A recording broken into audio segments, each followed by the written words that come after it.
है तो गंगोत्री के गोमुख से निकलती हैं गंगा। भागीरथी नदी गंगोत्री के गोमुख से निकलती हैं और वहां पे कुछ दूरी के बाद अलकनंदा उनसे मिल जाती हैं। और ये दोनों नदियां जब भागीरथी और अलकनंदा एक दूसरे से जब मिल जाती हैं तो यहीं से गंगा का एक तरह से अवतरण होता है।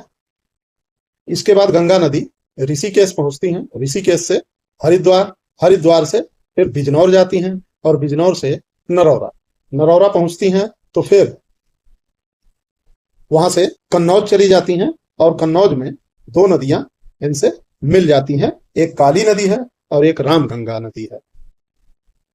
कन्नौज से गंगा नदी पुनः प्रयागराज पहुंचती हैं और प्रयागराज पहुंचकर फिर यहाँ पर यमुना से इनका मिलन होता है और फिर वहां से मिर्जापुर की ओर प्रस्थान कर जाती हैं। मिर्जापुर से फिर आके बनारस आती हैं और बनारस से फिर आ जाती हैं गाजीपुर में।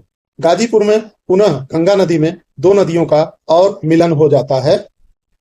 पहली नदी सई नदी है और दूसरी नदी गोमती है।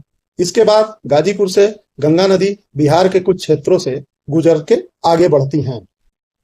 यहाँ पर जानने वाली बात यह है कि बिहार में 4 नदियां इनसे आपस में मिलती हैं, जिसमें एक गंडक है, फिर बूढ़ी गंडक है, एक सोन नदी है और घाघरा।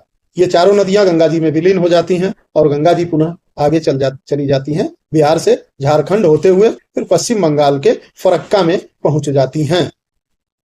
फरक्का में पहुंचने के बाद जानने वाली मुख्य बात यह है कि गंगा नदी 2 भागों में विभाजित हो जाती है, जिसमें पहला भाग पश्चिम बंगाल, पहला भाग जो है वो बांग्लादेश में चला जाता है और बांग्लादेश में गंगा नदी का नाम पद्मा नदी हो जाता है और जो दूसरा भाग होता है वो यहाँ पे हुगली नदी के नाम से जाना जाता है।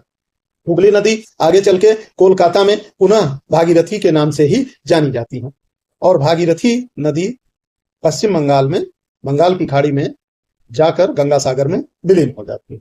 तो ये इनकी यात्रा है। हाँ, बांग्लादेश में थोड़ा सा जानना है कि बांग्लादेश में ये आगे चल के क्या हो जाती हैं। तो पद्मा नदी जो यहाँ से पश्चिम बंगाल से होके बांग्लादेश में पहुंचती हैं। बांग्लादेश में पहुंचकर पद्मा नदी में ब्रह्मपुत्र की एक सहायक नदी यमुना और मेघना, ये 2 नदियां और वहां मिल जाती हैं और ये तीनों नदियां मिलकर बंगाल की खाड़ी में विलीन हो जाती हैं। तो कुल मिलाकर यहाँ पर एक महत्वपूर्ण बात यह है कि इन दोनों के मिलने से एक बहुत ही